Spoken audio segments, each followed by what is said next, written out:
By now, you've probably heard my magic wand story. It's a brand that's been part of my personal journey for more than 20 years. But no matter how many times I sing Magic Wand's praises, I'll never be able to fully capture the story of this incredible brand. Well, now journalist and author Kate Sloan just completed a limited audio series documenting the history and impact that Magic Wand has created over the last 56 years. It's called Making Magic. And the series chronicles Magic Wand's incredible brand story through interviews with nearly 40 experts, performers, business owners, educators, and fans. So I got a sneak preview of this series, and what I loved is that Kate weaves together snippets from all their interviews into this amazing story arc. She covers Magic Wand's journey from appliance store massager to its legendary influence on culture and sexual independence, and it's all just fascinating. The first episodes of Making Magic are available now at makingmagicseries.com or on all popular podcast platforms. Just search for Making Magic or visit makingmagicseries.com today. Hey everyone, thanks for listening to Sex with Emily. If you've got a sex or relationship question, you're going to call me, right? This show is all about your calls. I love it.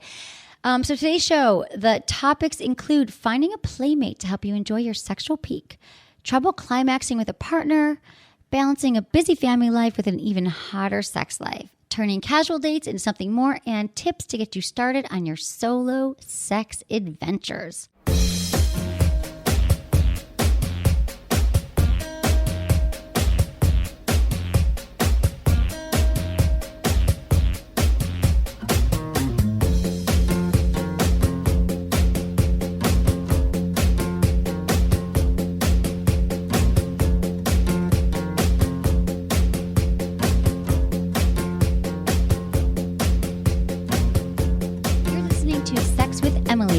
We're talking about sex, relationships, and everything in between. For more information, head right over to sexwithemily.com.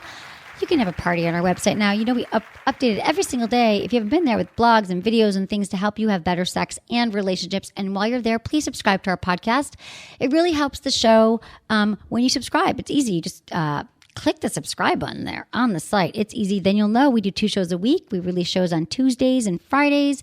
You'll never miss a show again. And then you can also rate it on iTunes. We love that. I love 5 stars, but no pressure.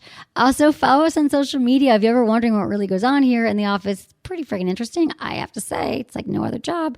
Check us out on Instagram and Snapchat and Twitter and Facebook. It's all at Sex with Emily, facebook.com/Sex with Emily. And that's what I got to say. So I hope you're all doing well. End of February. I hope you all made it through Valentine's Day. You know, Valentine's is also a big breakup day. So if a lot of you are thinking like, oh, I'm starting to date again, I'm going to pick up the apps. If you relapsed, I'll give credit to Ken for that statement. Ken, who works for me. I'm like, what's it called? All my friends like download the dating apps. They download Tinder and Bumble. And then all of a sudden, a month later, they're like, I deleted all the apps. I can't do it. And then 3 months later, they're like, okay, so I'm back on Bumble. It's a relapse, a re-apps. So even if you re-appsed and now you've downloaded the apps, I thought this story was interesting about how you can actually hire someone. I'm going to jump to Sex in the News and give you some tips about your dating profile. But this is a story that came out that you can hire someone to curate your Tinder. So there's a British company called Fantastic Services, usually dedicated to dispatching cleaners and handyman. But now they want to swipe through customers' Tinder profiles as well and weed out all the trash to find gems for you.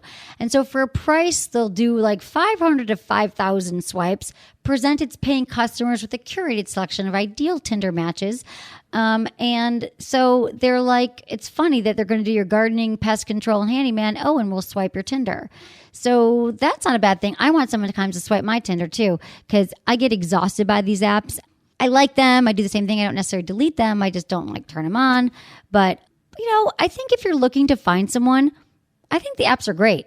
And also don't forget that when you're out in the real world, before the apps, that's how we all did it, right? So there's great opportunities in real life, IRL, to meet people. And just remember, like a lot of us now are on our cell phones, and we're not paying attention, and we're not looking up, and we're not making eye contact. And a lot of us are just forgetting how to even talk to people and communicate. So that's important too, because I'm sure you're out there in the world doing your things. And also another great tip too, when you're single, it's good just to let everyone know that you're single. Like not in a desperate way. You don't have to walk around with like a sandwich board.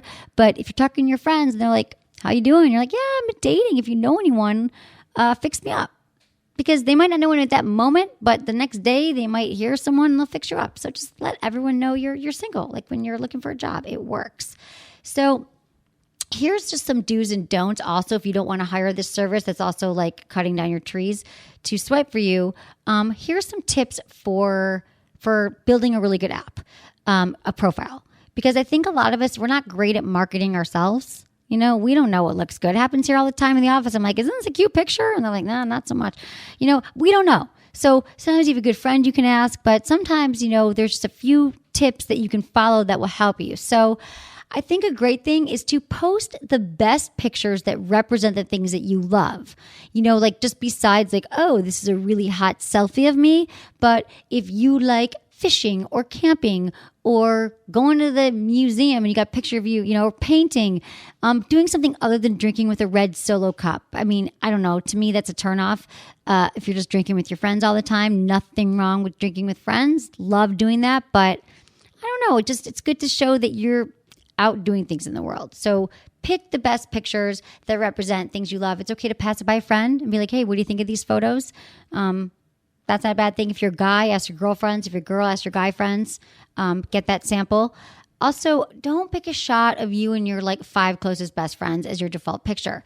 Because if it takes me like a few seconds to like locate who you are, like, wait, which one is this guy or which one is this girl? There's a good chance that like I'm going to swipe right past you. And that's what happens. Like I never understand when I'm swiping and a guy is like 3 dudes or whatever. I'm like, who are you? I don't have a lot of time. They make these apps quick. They're like the fast food of dating. If I can't figure out what I want on this menu, I'm going to keep swiping. So I don't need to see your friends. I just want to see you. So that's a don't. Do provide a well-rounded bio. So you can pick your own style for writing like your bio. Like that's good. It should give like a good peek at like your personality, your interests, and like the life that you lead. And it's really good to be specific. Like everyone likes hiking, biking, long walks on the beach. But to tell like a story, I think is much better. So to kind of say like, like last summer I got, where was I? I was on a safari and got chased by a lion. God, I love animals, but I almost had a near-death experience. I don't know. I sometimes think it's just funny to like tell a story that kind of gets people's interest, to kind of explain your interest through a story. Or like last year I hit one of my, peaks of climbing, by one of my major personal goals of climbing Mount Everest, because it taught me blah, blah, blah. Not like in a cheesy way, but more than just like a list. I guess I'm just saying get away from lists and just kind of like tell a story about what you like rather than like just listing. Okay. Don't lie about your identity. Like people can Google you. They can find out. Don't lie about your age, your name, your height. We know how tall you are, your relationship status, any like minute details of your life. Because it's like the worst way to start out a meaningful relationship is by lying. Like you're already a liar, right? And nothing says like lack of confidence than lying and falsehoods. So I think that you just got to be real, man. Be real. Talk about who you are. Don't lie. We'll figure it out. Include your occupation. Like only if you're comfortable with it. Like you could say, I'm a doctor. But if you like work at a very specific place, you don't have to list it. But I think it's important. Like a lot of times we want to know like who you are, that you actually are employed, that you have a job. And if your career is something you're passionate about, it's cool to do that.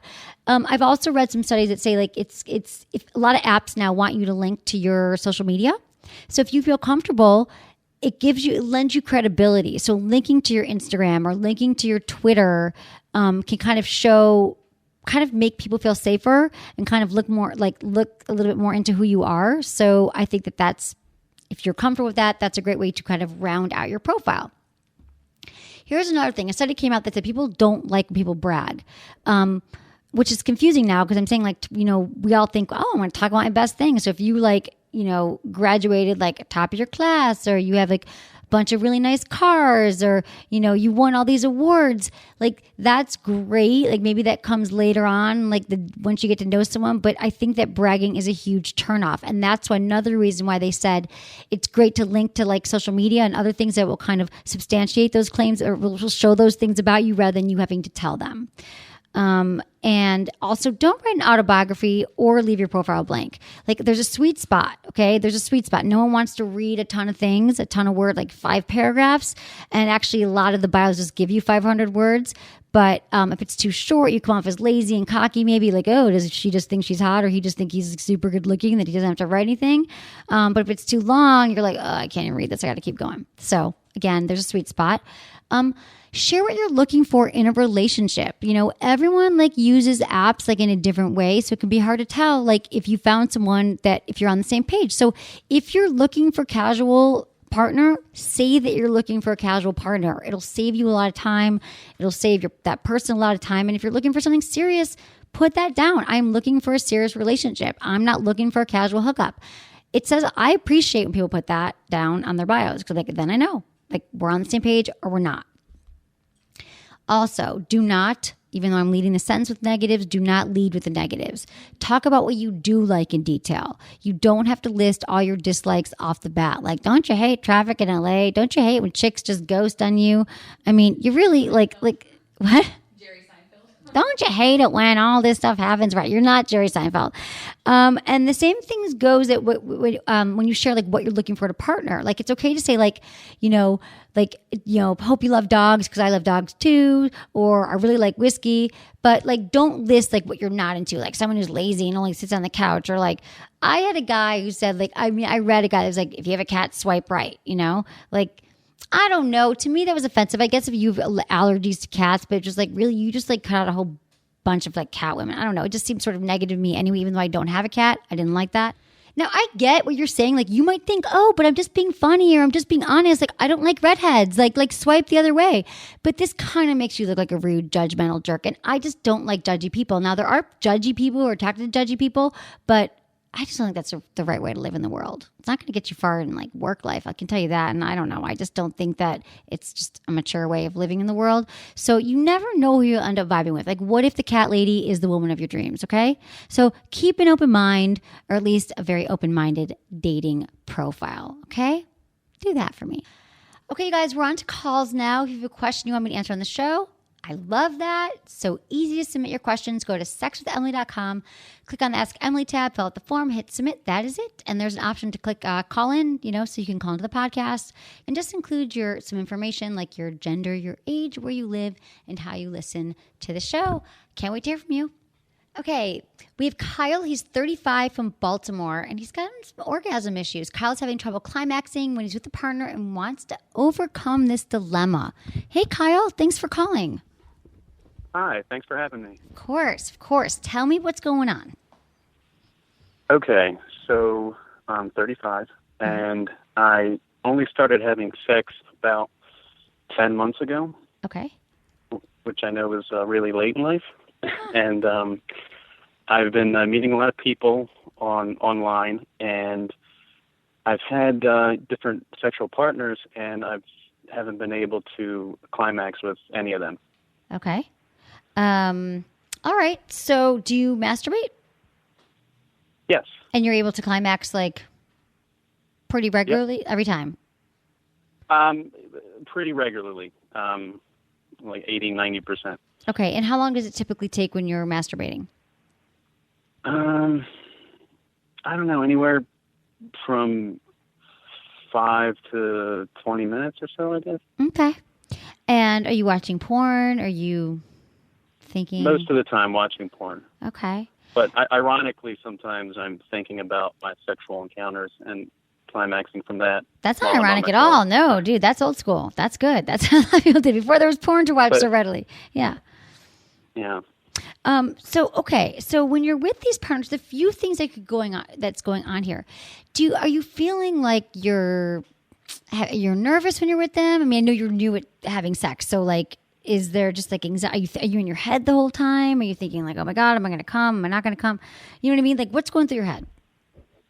Yeah, kind of that. Like, is it going to happen? And actually, sometimes early on, when I'm with somebody, I can tell early on, I kind of psych myself out and just go, it's not going to happen this time. That's what happens. So how about the first time you had sex, which was recently? Did you think that? Mm-hmm. You probably didn't think that. You probably thought that you would, right? Because you hadn't had sex before. Or... Sure. I probably thought that, I thought that, it was going to happen very quickly, the first right. time. Okay. And then it didn't. And then the next time you thought, okay, it's not going to happen. Is it going to happen? And then you got yourself into this loop. So that could be part of it. That could be part of it is that you've got yourself into the situation where you're like, I don't know if I'm going to come and now I won't. And then you kind of like, it could be in your mind, a lot of this, right? And you kind of are in this cycle. Now, are you getting like sufficiently, are you turned on by these women you're with? Yeah. What do you mean? Yeah. Okay. You said, yeah. I mean, not every it varies. Like there's degrees of arousal, but most of the time I don't have any trouble, staying aroused. Okay. So you stay aroused and you find them. Is there foreplay going on? Yeah. Okay. Yeah, What kind of normal foreplay? stuff. Talk to I don't know what's normal. I don't even know what that, normal. Tell me for you, what's that? Like, what is normal? Normal as in, kissing and, heavy petting and, some hand play and oral and stuff like that. Okay. So are they going down on you and you're getting aroused? Yeah. Okay. And then do you feel then that you might be able to ejaculate? No, I don't. No. It doesn't feel like you're getting close. Okay. So you started having sex. I mean, I'm just not sure here what's going on because I don't know. Like, I'm wondering if you've like delayed ejaculation, when that's typically like, when a guy needs which is like a condition that some guys have. Like, it's like premature ejaculation, but it's delayed ejaculation when a guy needs like 30 minutes at least of sexual stimulation to reach orgasm and ejaculate. And a lot of these like times this happens because the guy is feeling anxious, or it could be depressed, or it could be like reactions to different kind of medications. Are you on any medication?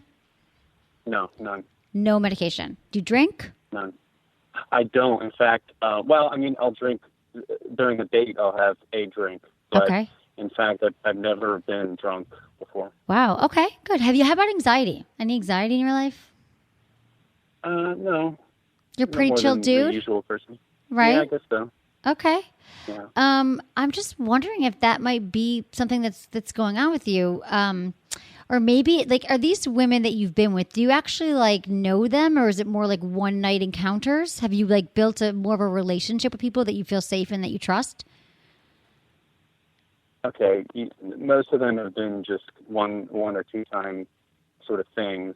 I've never really had like a long-term stable relationship. Right. Okay. Well, I've dated a few for like maybe a couple months, but that's pretty much it. okay. In the last 10 months, you've dated for a few months, or before that? Right. Well, in the last couple of years, I've dated a few here and there. Obviously, didn't have sex with Right. a couple of them. So what happened 10 months ago when you were like, okay, I'm ready to have sex now? I don't know. I guess I was just kind of tired of being afraid of it. Okay. And then it turned out to be like so not a big deal. Yeah. Right. Isn't that funny? Like the things that we fear so much, you're like, what was the big deal about that? But I'm curious, when you said that you were afraid of it, do you know where that came from? When that started? Was there something that happened in your childhood? Was there anything you can point to? No, I guess I just always had anxiety when it came to the opposite sex because like I grew up like, kind of overweight. I was always a chubby kid. And then when I finally kind of lost the baby fat, I still had that sort of fat kid mentality, and I was always, nervous around women. Right. And so now it's like actually happening after all these years, and you just don't feel like you're the Kyle that you are today. Do you still think of yourself as that other Kyle? Because it sounds like it's, when you delayed, you haven't had sex, probably been thinking about sex for a long time, and now it's the first time that there's like all this stuff going on in your head that is built up, and it's become like this whole thing. So I'm wondering, I have two things to say. Like, first of all, maybe delaying sex with these people. I know you've delayed sex for a long time, but maybe some of these women, find someone you really like. Like, just go out with women without having sex on your mind, or at least having the intention of having sex right away, and find one of these women that you actually like and go out with them a few times. And then like a lot of times, like, kind of we need the trust and the safety and the security to know it's actually a good person, not just like a one night stand. And you might feel like more relaxed, like you don't have to perform or you don't have to do it perfectly. And you might feel like you're able to have an orgasm. If it's just like a one-off first time thing, that might not work for you. And, it sounds like it's not working for you. So I'm just saying, like, switch up the scenario. You actually know these women as like women and humans, and not just like, I'm not saying you're like objectifying them, but just kind of like in a safer place with them, where you're like, oh, I trust them, and if I come, I come. If I don't come, I don't come. But it doesn't like freak you out. Mm-hmm. So that would be one tactic. And the other thing is like, if you feel like it's your anxiety and from the past and how you see yourself, therapy, not a bad thing. Not a bad thing to talk to someone who's had more experience, like finding like a sexologist or a sex coach, like in your area, like in Baltimore. I might know someone we can recommend. Somebody who specifically deals with men and these kinds of issues, these kind of challenges in the bedroom.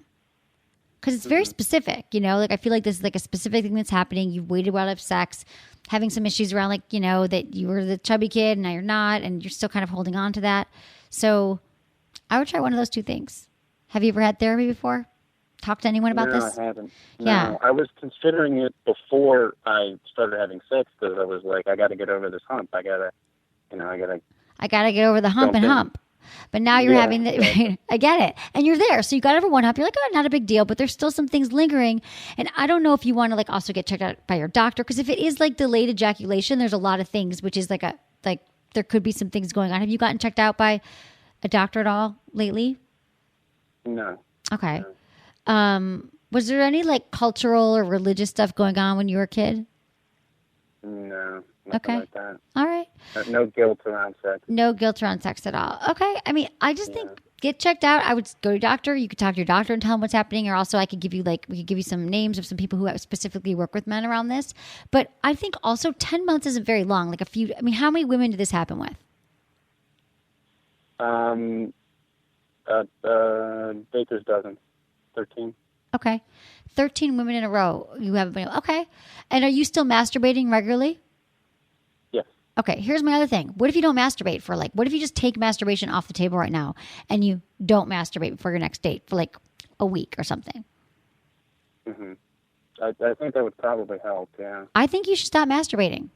I think that take masturbation off the table and go out with someone that you actually like. Make sure you like them before you get into the bedroom and then see what happens. Because it sounds like your masturbation routine is pretty healthy. It is healthy. So I would try that. If that doesn't work, I would go talk to someone because, hey, therapy helps everybody. Somebody who can specialize in this. But I also don't want to say like you have like a huge problem or anything. Like I don't think that there's anything like majorly wrong. It's like a new experience for you. So I don't want to like pathologize it or like diagnose you here. But I would try taking first. I think that's the best thing. Take masturbation off the table so you'll be ready to go. See what happens. If that doesn't work, I would try to talk to like a sex coach, sex therapist. Go see your doctor. And see what happens from there. Keep me posted. Okay. Okay. Okay. Good luck to you. Thank you so much. Yeah, you're welcome. Bye, Kyle. Bye. Bye. Okay. That's interesting, you guys. There is something called like delayed ejaculation that some guys can have. I can't tell yet with Kyle. Some men have it. It's because they can have a lot of anxiety. There could be a lot of causes for it if that's what it is. But again, I'm not his doctor. I haven't seen his penis. I'm not in a room with his penis. I can't diagnose him. But it can be like, there could be some health conditions. That's why I think you should see his doctor. But also we get into our minds. You guys can see this. Like we block ourselves. We block ourselves from having orgasms and having pleasure during sex because we're thinking it's going to happen. It happened last time. And so, just learning to get out of your head and focus on your body and all that stuff is some other advice I could give him. But I think not masturbating is the first way to go. So we'll see how that goes. And we have another call. Awesome. Okay, our next call is Iman. She's 36 from Los Angeles, and she feels like she's at her sexual peak. She's lucky, but wants a solid playmate to enjoy it with, looking for advice on how to find them. Hi, Iman. Hi. Hi. Tell me what's going on here in Los Angeles with you. So, the short version is Iman just got her groove back, and I'm looking for partners to play with and experiment with, but safe folks, and I just don't know how to go about doing that. Okay, so what have you tried so far? I've been on a couple of dating apps. So I've been on Bumble, and I've met a couple of folks off of there, and I'm now on FetLife. And I haven't met anybody off of FetLife yet. Okay, so you're looking for more of a kinkier lifestyle? FetLife's kind of more of a kink thing, right? Yeah. Mm-hmm. Okay, and you haven't met, and you said you just got your groove back. Let's go back for a minute. Where was it? Something happened? Coming out of a relationship? Okay. My groove was non-existent. Wait, I'm sorry, what was non-existent? My groove. Your groove, got it. You had no groove. Okay. Yes, it was non-existent. I had just been really dormant and really numb about living my life for a really long time. and going through severe depression, being bullied at work, just a lot of stuff going on. And so I managed to get through that somehow. I've lost about 50 pounds and still going, and just feel like I have more vigor and I actually want to live and enjoy life. Great. And so now I'm ready to explore. Okay, got it. Okay, so you haven't dated for what? So how long was your break from dating or from having sex? It was really long. So I just met someone and had sex with them. And before then, I hadn't had sex in 10 years. Okay, so you're really getting your groove back. Don't be so hard on yourself now. I love that you got your groove back. You lost weight. You're taking care of yourself. You're being healthy. And I would just, first of all, take the pressure off yourself. And just like, it's not to be like amazing when you come out of the gate, first of all. Like, you got to really get in the groove back. Like, you feel like it, but there's a process of getting the groove. Like, you're in the grooving back part. So I would just be like, just be out meeting people too, and like doing things that you love doing. If the apps aren't necessarily working for you, are you out there like going to do things you like to do? So here's the thing. I consider myself more of an introvert. So I am like the coffee shop bunny, if you will. So I really enjoy that scene. I am a little apprehensive about going, places alone, though I hear that that's the best way to meet someone. That's not something I'm necessarily comfortable doing. Right. I know for myself I need to get out more. Yeah. And I know it can be like, I know what you're saying, it can be intimidating. Like, I'm not even going to tell you to go to bars and stuff, but more like, are there like classes you've been wanting to take, or like with a friend even, and there's lots of like, like, I know it sounds silly, but really, like, I always take classes. Like, it's fun to just kind of, there could be like a cooking class. There could be like sometimes they have singles classes. I know there's lots of groups in LA that are like singles go, cook, or they ski, or there's wine tasting, or they, go hiking. And that might seem like, oh my God, I'm an introvert. But if there's a bunch of singles there, you might just make some new friends, men and women. So it's like a group setting. True. And, or if you have a single girlfriend, like bring her with you, or a single guy friend, like that might just make you feel safer. But if it's something that you already like doing, then you'll already feel like you're in your element. Because I'm more like the real life thing too, telling you I'm on the apps and I just get exhausted. I'm like, really? Did I swipe you? Did you swipe me? And then you go away on Bumble and like they go, like they evaporate in an hour, like 24 hours. It's like annoying, I think. It's like a full-time job.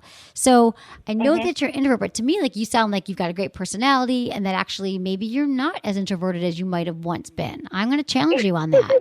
And I'm going to say that you probably make friends easily and people really like meeting you. And I know I have days where I'm like, I have not done nothing but drive to work and drive home. So why would I meet anybody, And then I go out with a friend, even if it's a girlfriend for dinner, or we go somewhere and you look around, you're like, there's a lot of people out, and you just start talking, it feels, I think that's just, if you could say once a week, I'm just going to do this, or I'm going to go to a different coffee shop and hang out. And I don't know what kind of work you do, but do you like work in the coffee shop a lot? No, not usually. What I tend to do is just go in the morning before work and read, or a journal, and have my coffee. It's how I kick off my day. Right. Maybe go to a different coffee shop. I used to meet guys in the coffee shop all the time. I had one in my neighborhood in San Francisco, and I swear to God, I met like 3 boyfriends in a row. Like, I get it. The morning, you see the same people, but maybe like if you love that morning routine, like try a different one, like a whole new set of faces. Right. And like look up from your book. I met someone at the coffee shop before, though. But they ghosted me, and I hate ghosting. I hate ghosting too, but we can't do anything about it. You never know who's going to ghost. It doesn't mean it should stop you from trying. So if the apps aren't working, I would say try, like, I'm sure your friend, like, say, like, what could we try? Like, look up like the single groups in LA. Like, I can't remember what it is now, but a lot of these apps have them too. Like Bumble has one, or maybe Tinder, like Tinder groups, or Tinder Play, or Bumble Play. And like, even if it sounds like cheesy or not your jam, like just freaking do it once and see how it goes. Try to do things that you love and that you feel good at. Yeah. And you'll meet that person. But again, this is new to you. It's been 10 years. So don't be hard on yourself. You're starting this again. And I love that you're feeling good. So I want you to continue to feel good. And this will feed it by being places that you're confident and feeling good. You'll also attract those people that will be attracted to you because you're in your zone. Yeah. Okay. Try that. Keep me posted. I will give it a shot. Okay, good, Iman. Thank you so much for calling. I think you got this. You sound great.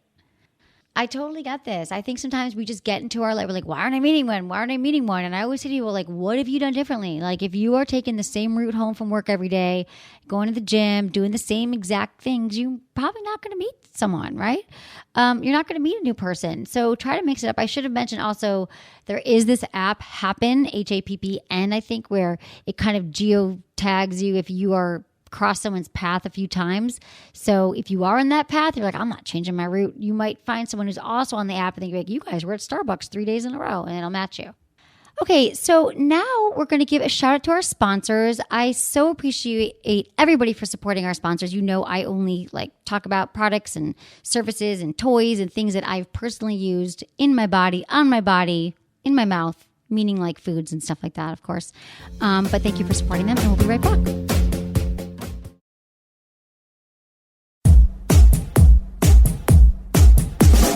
Okay, we have got Rachel. She's 24 from Michigan, my home state, and she's ready to go solo. She's finally ready to try her hand at masturbation. Get it? And is looking for guidance on how to get started. Hi, Rachel. Hi. Hi. How's Michigan? Are you freezing your ass off right now? Yes, I am. I'm bundled up in blankets right now. Oh my God, I totally got it. I know exactly where you are. Thanks for calling in. So, tell me about this. So you have not masturbated before?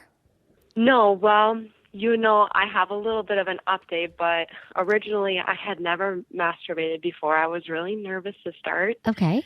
Yeah, I always knew awareness, that it's quite normal to masturbate. Like, people do it all the time. Right. But I was almost too nervous. That was just a whole different area I had never explored before. Yeah. I'm pretty sex positive in my relationship. So I'm not afraid to try new things, but for some reason, doing things solo Yeah, I was get a big it. hurdle. Yeah, I hear this from women a lot, but you said there's an update. So have you tried? Yeah, so there's an update. Okay. So, I would honestly sit there and look at my hands and be like, okay, put your hand right there. You can do it, and I could never do it. But I chatted with some of my girlfriends, and they were like, you should really try a vibrator. Yeah. So my boyfriend and I use sex toys all the time. So I thought, okay, fine. So I went and got a vibrator. Nice. And I honestly had to go in front of the heater because it's so cold in Michigan. So I get it. I laid in front of the heater and I tried it out. So I've done it twice now, and it's been awesome. Okay, good. Yeah. So it worked out. You had an orgasm? Mm-hmm. Okay. Yeah. Great. Mm-hmm. I love this. This is great. Do you have orgasms with your partner during sex, during intercourse? Yeah. So, I have orgasmed multiple times, many times with my partner, but I had never orgasmed by myself. Oh, so right. Good for it you. was, it was so new to feel my body react to it. I could actually feel the changes, whereas usually with my partner, there's other distractions going on, whereas when I use the vibrator, I could actually feel my body move and shit. Wow, so that's that was amazing. kind of cool. No, that is really cool. See, that's what masturbation is about. Why I always say, it's so important. The most important work, especially women, we're just not as comfortable, a lot of us, touching our bodies, or we do it the same way over and over again. But the more that you learn your body, and it sounds like you're very embodied, you actually noticed that. You weren't just I had an orgasm, what's for dinner? But you're like, wow, my body shook in a different way. Or you're really getting in touch. Yeah. And that will also serve you well in your relationship as when you're having sex with your partner, you might learn different ways that you can orgasm. That's cool. So do you think you've gotten some of the nerves away from it now? You get it? Now you looking forward to masturbation? Yeah, now I'm not so nervous to try, but I'm definitely, I feel like I'm just starting to have sex. I don't really know what I'm doing, to tell you the truth. I have this vibrator, but I'm I don't even know where to put it. Oh, okay. I've been just trying to do different moves, but I'm realizing, okay, I actually like harder things rather than just No, this is how you learn. This is good. Okay. Yeah, so this is all new to me. Yeah. Okay, so what kind of vibrator did you get? You said you want harder, this is too soft. Do you remember? Yeah, so I'm in a long distance relationship, and my boyfriend bought this, it's called the Kiro. I think it's the Kiro. Oh, the Kiro, and, yeah. Awesome. Yeah, wow, so that's I have intense. I have the pearl of it. Yeah, it was really intense because he really wanted to try this, and I had to be honest with him. I was like, I actually have never masturbated before, so right. I don't. That's a kind of whoa. scary for That's me. like that's advanced. Like so, that's like teledildonics. Like that's like he's using the flashlight and you're using the thing, and you can see each other, right? Yeah. Okay, that's whole new so level. I took time by myself first to try it out, but that's kind of how I got up. I'm updating you so quickly on this too. I asked you this question, and then a couple weeks later, he thought of getting this toy. So I was like, oh my gosh, I guess I'm gonna try it now. So yeah, I have this vibrator called Pearl. Okay. And okay. Yeah. So the Pearl is like it's like an insertable, right? It looks like a penis. Is that it? It's like a. Yeah, it does. Okay. It does. Yeah, but honestly, yeah. Maybe you have tips on how to use a vibrator. Yeah. Oh my God. Do I have tips? I absolutely do. So I would say, I would try to find a vibrator. Maybe it's like a clitoral vibrator as well. Have you ever had like a little bullet or a handheld vibe, like the WeVibe Tango or the WeVibe Touch? Those are great toys. Because I think for like starting masturbation, first of all, atmosphere is everything, right? Like I think it sounds like you're in front of the heater. I get it. My mom always jokes I spent my entire childhood in front of the space heater, like in Michigan. She'd like come in my room. It was really cold. No, she's like, you were always like, cuddled up in a blanket in charge of your space heater. I Yeah, that's all I did. No, I did the same thing. I get it. So, but do you have your own bedroom? Yes, I do. Mm-hmm. Okay, that's cool. So, like, I think like turning off your phone, setting the atmosphere, like lighting candles, like the scents, like can feel really good. Your favorite music, thinking about like locking your door. Like, do you feel safe in your home? Like, I don't know if you live with your parents still, or you live alone, or yes. Well, I just moved back in with my mom just for a few months, so I had to do this when she was at work. Okay, that's fine. That dude, as long as you know she's gone, that's great. So I would say that getting into the mood is a big, just like sex. It's like you almost need foreplay with yourself, right? Like you're not going to be ready to go. Like, okay, let's masturbate. So do you ever like watch porn? Well, this is also something that I'm also aware of, and I'm intellectually want to get into, but I'm so nervous. I don't even know where to start. I would like to do it with my boyfriend, but. Try it on your own. I'm intimidated by it. Okay, so what's a great place? My friend has a site called Lady Cheeky. And there's a lot of good Tumblr. It's Tumblr porn. So you go there and there's like a lot of GIFs and stuff. It's more female friendly. It's called ladycheeky.com. And you'll see a lot of these just like really cool, like she curates it around things that women find like kind of really hot and sexual, kind of like teasing and, arousals, women like touching themselves. It's just really beautiful images and sexy, hot images. And then you like click on them and then you could like lead you to other kinds of images and things that you might find, kind of like Amazon, like you like this, you might also like this, and it'll lead you down a road. But it's not like you're automatically watching a hardcore porn film, that you might consider intimidating. So you're just kind of like scrolling through some like pictures that are hot, and that might even get you going. So reading erotica. Do you like to read? I love to read. Oh my God. So you should find some like Rachel Kramer Brussel does something every year, like the best erotica. If you have like a Kindle, you could download it, stuff like that. And just like find some, like if you like to read, then like reading those, have you ever read erotica? No, I haven't, and I do love to read. Like I have a Kindle. Oh my God, dude! Just buy some. Like go to Amazon and buy like porn and see what interests you, like erotica. I mean, not porn. And I would like download a book and just start reading it. And just like you read before you go to bed, and you might find your mind like, oh, now I'm interested. So it's really because when your brain gets on board with sex and your mind's on board, like that's a big part of arousal. Because if you're just staring there freezing cold in front of the heater with your hands, I wouldn't want to masturbate either, because it's like you're like, now masturbate. But for the men, they just think a sexy thought, something happens, or a woman walks by and they're hard, right? Women we're not wired that way. It's very different. So that's why I'm telling you to put these things in place that would get you in the mood for sex or get you in the mood to masturbate. So don't be so hard on yourself that you're nervous or whatever. It's like once you start thinking these thoughts or find what stimulates you and turns you on, then you're just going to naturally want to start touching yourself. It's just going to happen that way. Especially because you want to. But I would also go get a vibrator that's not like a dildo. Like that one's like shaped like a penis. I would get just like a nice handheld one, or even like a bullet that you could just put like use on your nipples, like tease yourself. Use lube. Lube is amazing. I cannot stress enough the importance of lube during masturbation, because it'll help you get more turned on. Like you take a few drops, you rub it on your clitoris, you get some water-based lube. Like Joe, I love System Joe lube. We sell it on our website. Have it sent to your house in a brown bag. No one would know. And you just use a few drops, use the vibrator. Like I'm telling you, there's times I'm not in the mood and I just can't masturbate without lube. Like it doesn't even matter. Like it just gets you going. So there's some tips. I think that you just, those will help you for sure. Setting the atmosphere, using some lube. Yeah, thinking sexy thoughts, erotica. You got this. And you already orgasm. True, because I think I do just need a little jump start to get into the mindset, because before I was like, I don't even know where to start. It's too big of a project No, almost. I get it. You know? No, I But get maybe it. taking small steps. I get it. Small steps, baby steps. I would go on Kindle right now, just download a book that seems interesting to you.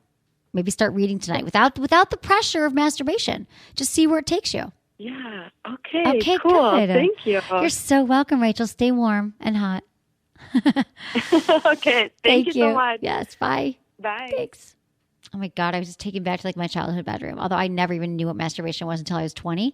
But I was just freaking cold in front of the space heater. And I get it. You just don't want to leave that room. But I think it's interesting. Another thing I should have mentioned is that we do have some great masturbation tips on our website, sexwithemily.com, like first time masturbation and little tips and tricks. We talk about it a lot for women. It's interesting because I think that we think we should just know how to do it, and it just be natural. But for a lot of women, including myself, it was not. And it is not. It's a great question. Thanks, Rachel. Our next call is Franco. He's 23 from Chicago, and he wants to have a more active sex life. He's having trouble balancing being a husband and father with being a spontaneous lover and wants to know how to change things up. Hi, Franco. Hello. I'm 31. Oh, you're 31? New Jersey. Oh, okay. Franco, 31 from New Jersey. Gotcha. Okay. Well, we had that all wrong. Did we have the other part right? Hey, Franco. Oh, yeah. Okay, got it. Okay, so Franco, 31, New Jersey, and you want to have a more active sex life. Yes. Okay, cool. Hi. Tell me what's going on. So, me and my wife's been busy working. She's a missions rep, and I'm a mechanic. I work 2 jobs. So we're working like 12, 16-hour days, and we got a kid. We just bought a house. So it was like kind of like passing each other. Things kind of came to a lull, and I didn't know where to begin. I take a lot of your advice and leave your text messages, emails, and this, that, and the other, and just nothing was happening. It's not working. I get it, man. Yeah. But she actually seen that I emailed you, and things have actually turned around for the better. So. Oh, really? See, this is so good. So many couples actually listen to Sex with Emily together, and they feel like it changes their whole sex life because they're like, Emily said it. Like, you guys don't even have to talk about it. So that's cool. So she liked that you were working on this. I like that. Okay, so tell me, how old are your kids? Did you say you have kids? Yeah, your father. Yeah. So I have a 4-year-old. Okay, a 4-year-old, one child. Yeah. Okay, and so, yeah, that can be tough. So what happens when you start to have sex? Is like, are you just not having sex? We were doing it once a week, like on a Saturday, okay, while my kid was taking a nap, and we were waiting for the laundry to get done. It was the same type sex that we would have every week, and we were doing it for over 5 months, and I was kind of bored. I get it. Yeah, this is what happened to couples. This is why it's so good. This is a perfect time to be calling in before you get way bored. So have you tried, like I always say, like, it's great for couples to get like outside the house and outside the, their normal routine. So have you guys had any talks about your sex life? Have you ever said like what, like, do you know what she would find hot or what you'd like to do that's different? You said you've tried some things. We talk about sex all the time, and we're pretty open about things. I mean, we've given each other hall passes before, and we've done things with other people in front of each other. But with our schedules, that kind of lifestyle doesn't exist. Right. So it's just us. Okay. Have you? So I'm just wondering am I doing enough? Using messages and and talking about it with her. Maybe there's something else I could do. Well, I think that like the fact that you're talking about it is great. Does she tell what kind of information are you getting back from her? What does she want? Well, she wants me to make love to her. I feel like I do that, but right. She says I'm not. She says you're not really present. Really, I mean, I don't know. Okay. I don't know. Maybe I'm not listening. Well, maybe you're not listening. I don't know. It's hard sometimes. No, but here's the thing. She's saying, like, I want you to make love to me. You're like, dude, I'm here making love to you. Like, what do you mean? But maybe she means that she needs more intimacy from you, or she needs to feel loved by you in a way that she can't even explain. Like, if she let you know, for example, she wants to feel sexy, or she wants to know that you think she's beautiful. Oh, yeah. Yeah, I get that. And have you told her that? Yeah. I mean, I tell her every day she's beautiful, and I'm always complimenting her body, and we're Puerto Rican, so there's always groping and touching. Okay. Is there other things? What about like helping around the house and stuff? Is she ever like, God, I wish you helped more? I wish I could, but I work too many hours. Right, Right now, right. I'm at my second job, and I don't get home until 10 o'clock. Does And I she do that feel Monday through burdened, do you Friday. think? Yeah, I feel like it's kind of like the love languages there. Do you know about the love languages? No, I don't. Okay, it's really interesting. There's a book by Chapman. What's his name? Gary Chapman. He wrote a book. It's called The 5 Love Languages, right? And there's a lot we all experience love in different ways, right? So a lot of us, like, that's why I asked if she wants to feel sexy and beautiful. So sometimes it's words of affirmation, and typically there's 1 or 2 that resonate. Okay, so hear me out. Words of affirmation. She might need like there's words of affirmation. There's physical touch. She might want to be touched all the time. Maybe you're not touching her enough, but it sounds like you are. For some people, it's quality time. So she wants like Saturday night to be date night with no phones, no Netflix, no distractions, just the 2 of you. She might want acts of service. She might want you to be emptying the dishwasher, filling up her car with gas. And then there's also gifts. Okay, that's the other one, gifts. She might want to be surprised with flowers or, jewelry, or you were just thinking about her, brought home her favorite cookie. So it all, like, typically those are 5 ways that we all experience love. So for you, did any of those resonate with you? Like, God, I really feel loved when she blank. Any of those, like, speak to you? I know we might need them all, but is there one that spoke about how you want love, and then one for her, how she might want love? Yeah, definitely the servicing and quality, like just helping her out with more things, especially with my kid, and then just the quality time. Yeah. So you think that's what she wants, Yeah. and you're not able to give that right now. Yeah, like I said, I'm working You're super 2 jobs. busy. Totally get it. Yeah. So no matter what you do right now, she's not feeling connected to you because she's pissed that you're not able to help with like giving her time and helping around the house. So this is where the compromising comes in. So is there a way that you could maybe, I'm not sure what's keeping you from the quality time part, but could you have a date night? Could you have a friend come and watch, how much time do you guys spend away from your kid? Well, I've worked it out with my mother-in-law. Like, we try to get Saturdays in, like a Saturday night, just go out for a couple hours, or go out for a night, or go out till the next morning. So, Yeah, that's amazing. Do you do that every week? Date night, like every Saturday? well, we just started last weekend. That's and amazing. We went to Atlantic City. Okay, that's great. So how was that? Did you guys have good sex when you were in Atlantic City? Yeah. When I got back home, I let her mom out the house and everything. Yeah, That's it was pretty great. nice. Gave her Okay, a so massage and great. So that sounds like that really works. And then like the serving thing, if you can't do it, like could you get some help maybe? Is there anyone you could like come over, like hire help to sometimes to do some things around the house? I know money is like, is a thing, but could there be ways that, you could get some other Well, kind when of I'm home on Saturdays, I do as much as I can. Like I do I do laundry. I do her laundry, my laundry, right. our kids' laundry. I clean the kitchen because I'm crazy about the kitchen. Okay. Bathrooms. I try to help as much as I Right. As I'm much as just I can. I'm just throwing this out there as a thing. And do you know what? And you sound like you're pretty happy with her. Like when I talked to you about those love languages, what spoke to you? What do you feel like? How do you feel like you experience love? Gifts? Do you want physical touch? Do you want like words of affirmation? Yeah, more physical touch, and she gives me enough affirmation. Okay. She always speaks to me. So you might just want her to come up and start like kissing you when you go from work, or like hugging you, or cuddling on the couch. And do you feel like you get that? She could do more. Maybe you could let her know. I think you guys should listen to this together. It sounds like you guys have a lot of chemistry and you're really connected. I mean, you've been listening to the show. You know that I'm going to tell you, like, try toys, dress up, exchange bucket lists about your fantasies. And there's all these things that actually do really work for couples. But maybe these are some things when you have a kid and you're both working, and you said she's working as well. Mm-hmm. So maybe these are little things you guys could do throughout the day. Like she could give you more physical attention and you could make sure that Saturday night date night happens and see where that takes you. All right. Yeah, that sounds perfect. Thank you so much, Good. Emily. You're so welcome. Good luck with this. You got this. Bye, Franco. Thank you so much. Bye. Bye. I'm obsessed with love languages. I don't think I talk about them enough on the show. I think we got to put this on our website. I think we should just. It's a work in progress, but even if we just do a link to it, because the love languages to me, I've read so many sex relationship books. It's just a really cool one. I'm not saying it's going to solve every relationship in the world, but it is true that we all experience love in very specific ways, and we tend to give love in the ways we want to receive it. And it doesn't always work. Like I've said this, I know for me, it's words of affirmation and physical touch. But if I'm constantly like telling some guy like, oh my God, you look great, babe, you're so hot. Like, he's not going to think that that's love. And I'm thinking, why don't you tell me I'm hot and how great I am? So I'm just saying it could be a disconnect. And typically your partner doesn't necessarily share your love language, which is cool. But if you learn it, it's just all about compromising. So I like that call with Franco. They seem like they've got lots of love going on. They just need some space to experience love. Our next call, we have Sean. He's 29 from Toledo, and he's looking for more than casual sex.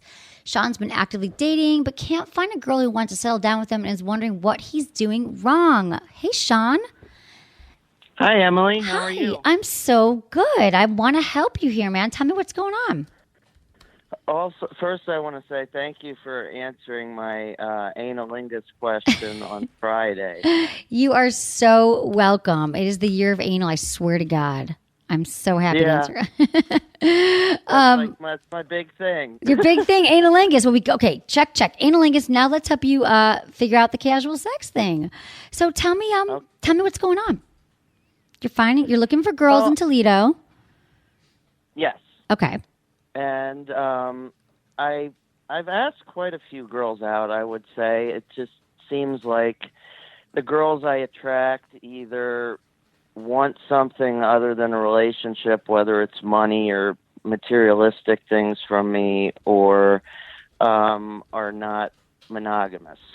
And I'm having trouble finding a woman who actually, once we go out on a date, just enjoys my company and not having ulterior motives. Huh, that's interesting. Okay, so I'm wondering, how are you meeting these women? Some of them I've met online, and some I've met that I knew in person already. Okay. And the ones I knew in person, I was comfortable and gave it a shot, and then it just, it was one of those two problems, and that's what I keep coming across. Okay. Are you like throwing money at them kind of to start off with? No. Okay. So I'm just curious because a lot of times it's funny that it's interesting to me that that's how you see it, because everyone's got their thing with women. They're like, some women, don't want things that, or some women will call me, for example, and they'll say, every guy just wants sex, or you know what I'm saying? Or some women say like, every guy just wants to settle down. I don't. So I'm just wondering what you going into the relationships or going into the dates, if there's anything that you're doing or that you're bringing to the table that might, be bringing this out in them, or also if that's how you think about women already and you're looking for that. And maybe you're interpreting things that they do as thinking, oh, she's just out for money. And maybe that's actually not true. Not at all. I mean, I take when I go out on a date, I always pay, and that's not an issue. That's, the gentleman nature, Totally. I guess you would say, the old-fashionedness. But at the same time, then at some point, I'll get questions like, hey, can you help me out with some money? Or then, when we're seeing each other for a little while, I'll find out, I slept with somebody else, and, I was just, Okay. I can't find somebody who's really paying for things like, buying them flowers or buying them dinner or going out. That's not an issue for me. It's just somebody just rent. expecting that they can asking for rent or something like that. And to me, I don't think that that's about the relationship, No, absolutely. So I think it might be about the women that you're finding yourself attracted to, perhaps. Is there something about you wanting to save women? Being attracted to a woman that looks like she might kind of need that kind of help. There is a certain type of way. Like, I've never asked a guy for money in my life, and I've needed money really bad. And I've never done that. And some women, there's the women I think who do, and some women who don't. You know what I'm saying? And so I'm just, and I'm not stereotyping women around the world like that are like every woman who's this way is going to want money. But I'm wondering if these are the kind of women that you're attracted to, and maybe there's a different kind of type that you've been saying, oh, that's not my type. And you could look at and say, you know what, maybe I should try that type of woman. A woman who's, has a job and she's got her stuff together, 29 years old. Like, I don't think it should be hard to find women who have like careers going that are in a healthy place. Oh, absolutely. I definitely like somebody who has something going for themselves. Maybe has been to college, has a degree, Sometimes I'm attracted to a little bit more of a wild personality. Well, that's that attracts me sometimes. I mean, that's sometimes something that I can't kick, but at the same time, I do like, a girl who shares my common interests, who has a sense of humor, funny, right. things like that. Some Yeah. of the basics. But yeah, I get it though. The that's- wild chicks might be like, "Oh, she's so crazy, she's so whatever," and she, wants me to pay for her college education. So I feel like this might be a good time for like duty dating. Do you know what that is? That's when you kind of go out with the woman that you're like, God, I don't really know, like I'm not really attracted to her in that way, but maybe I should just try going out with her like once and seeing how it goes. Like seeing if I might like her, even though she's not this wild girl, but I'm attracted to her. There might be something else that I find, and you just kind of like go out with someone that you think you might not be into, and you might be surprised. And then you go out with her a second time, even if you're not so sure. And you give it like 2 tries. And you're just like, I'm going to try something different. Because if you keep dating the same kind of women and this is the result you're getting, there's a lot of women in Toledo, there's a lot out there. And you're having these same exact situations happening. So I'm just thinking it's like your picker's broken, like the women you're picking. And this might be a way to shift it. I think it could be. I mean, I know sometimes I have a hard time breaking the cycle or changing things I do. I mean, I try to change it up, but sometimes, I see that I'm just like, wow, this girl seems like she's a lot of fun. Right, right. You're chasing the fun girls who are like kind of crazy and out there. Maybe they're partying a lot and they're great in bed and they're into your analingus and all that stuff. No, but you're like, but then, my wallet's gone in the morning. So I think that it just might be, you sound like a really smart guy and you really want to find someone to settle down. So like, the definition of insanity, doing the same thing over and over again, it's not working for you. So I would say like just kind of go out with the woman that you like, and I'm not saying like forever, but just try it. Like you need to go out there 10 times, but just see how that works for you. You might be surprised because you're in this groove and it takes a while. I'm not so great at changing behaviors either. None of us are. So when you say it's hard to change, it's hard for all of us to change. So just know that. You can still go out with the crazy chicks. I'm not saying you got to give them up, but maybe you want to pepper in some chicks that just seem kind of more stable and interesting and smart and see where that goes. Just kind of like as a conscious effort. Yeah, see if they surprise you. And some women might have that crazy side, but they don't lead with it. Whatever you deem crazy. Right. You know what I'm saying? They're not showing that, but believe me, it's in there. So if you gave them a chance, you went out to dinner, had some drinks, you might be like, oh, wow, she's into this. It's cool. I wouldn't have thought that. I'm surprised by her. And that just might give you... The difference, I think, with me with the dating and the hookups is hookups, you go right to sex, but dating, I don't rush it. So, I mean, there's a difference. I mean, there's just, I don't know how to explain sometimes the wildness of the personality because I don't drink anymore. I quit drinking and partying. So, nice. But, sometimes about their personality, you can just see something about that. Right. No, I totally get it. And that's what's attractive to you. So that's why maybe going against something that's a little less, and maybe trying not to rush sex right away, like waiting till you know someone and like waiting, like going out a few dates and like just seeing like, getting to know her and finding out more and feeling like, because for a lot of women, they're not going to want to have sex with you right away because they want to feel safe and they want to feel like they can trust you. And then they're going to like let their freak flag fly, or then they're going to like show you who they are. So you might be thinking like, oh, she was a little uptight on the first date, but sometimes it takes us a while to open up. So I would just say, kind of like when you're online and you're swiping, maybe like swipe a different way for someone that you normally would just ignore and try going out with them. Because you seem like a great guy. Like I said, with the dating, I don't want to sleep with somebody on the first date. Okay, good. That's the rule I have. I usually try and wait, sometimes more than multiple dates. Okay, so that's working for you. But the people that you're dating, you have coming up with these 2 things, like non-monogamous, they want you for your money. And I think that could kind of be one and the same kind of person. You could find a woman who's looking for the same thing. And are you saying that in your dating profile that you're looking for a woman who wants to have something serious? Are you leading with like, yes. You do say that? I mean, not in the first date necessarily, but I get to know them on the first date. And then that conversation will come up and I'll obviously speak the truth on how I feel and what I want. Right. But what about on your app? Like, are you finding most women through the apps? I found some on the apps and I mean, this may not be the greatest place to say I found them. I found some people on like Craigslist. Yeah, that's where you might find the people like looking for money. I don't know. I'm not saying all Craigslist is like that, but it sounds like you're split.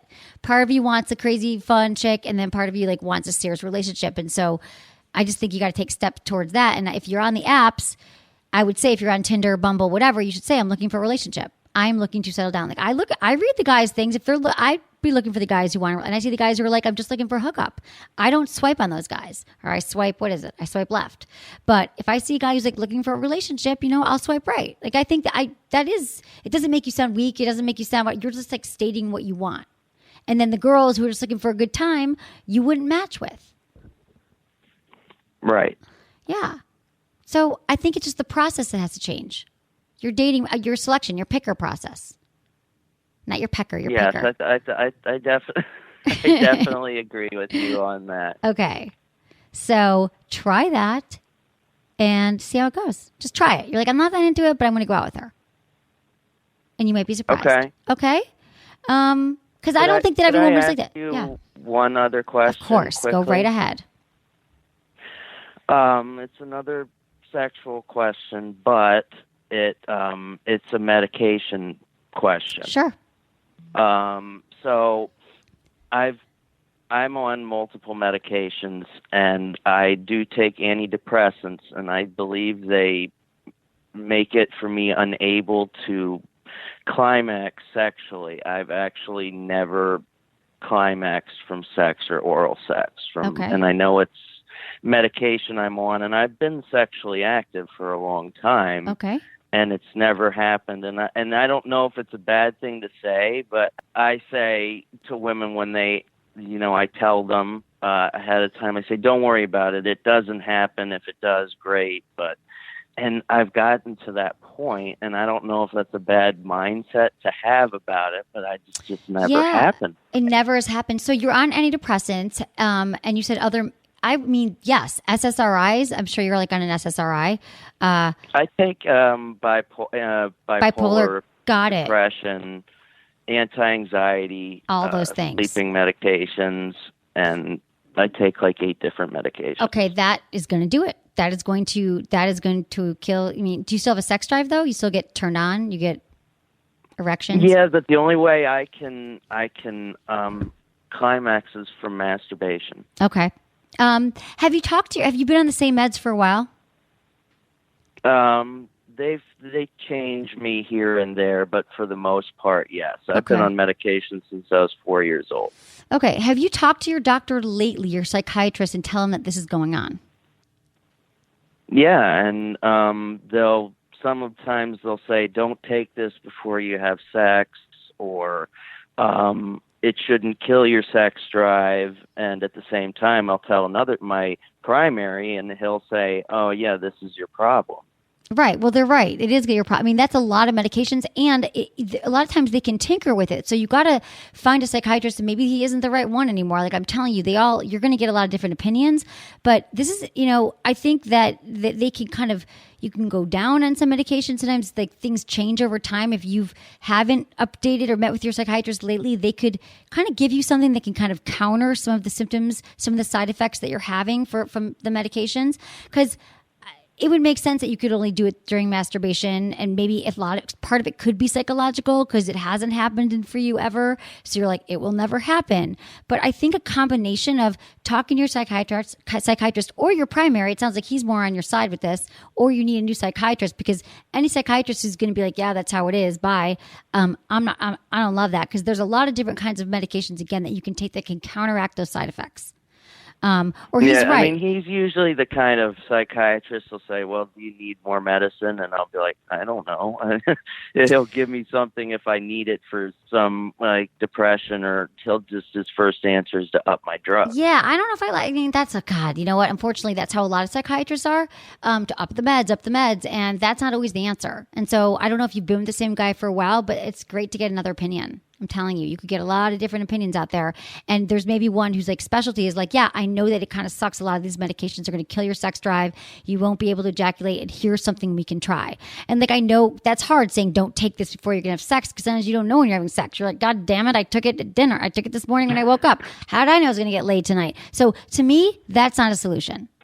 So I know the psychiatrist has all your records and maybe you feel safe with him, but 8 meds is a lot, and a lot of times it's a cocktail. You got to figure out what works and it doesn't work, and it sounds like it's just really not working for you. So I'm in agreement with you on there, and this guy I'm not particularly fond of. Me neither, to be honest.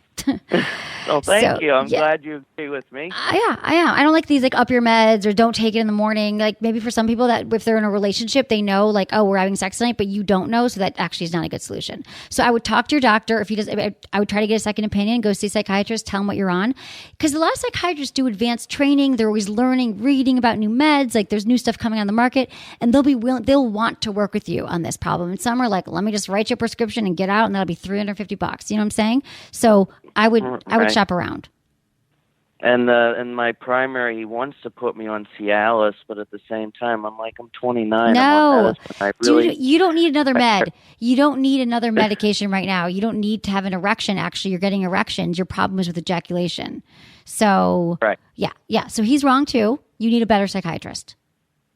And you know what? Here's the other thing. You can also have a phone consultation with them. I would talk to 2 other ones. Just because you go to another one doesn't mean he's going to be right.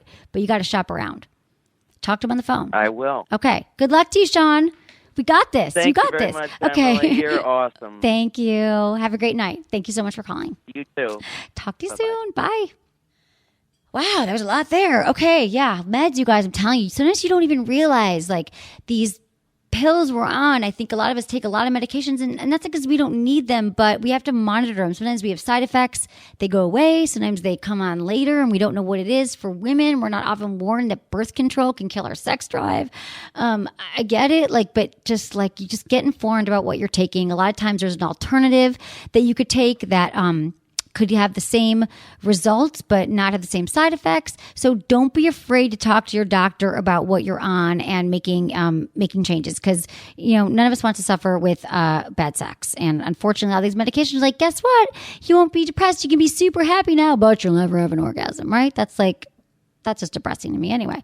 So, and yeah, sometimes you got your pickers broken. We have patterns. You always hear about women dating the bad guys. And why does this happen? It's because you got to change your outlook and got to change who you're attracted to. Like I've often said, that guy that you think is hot across the bar, you lock eyes with him and you want to walk towards him, turn around the other way and go towards someone else. So sometimes just got to mix up our patterns.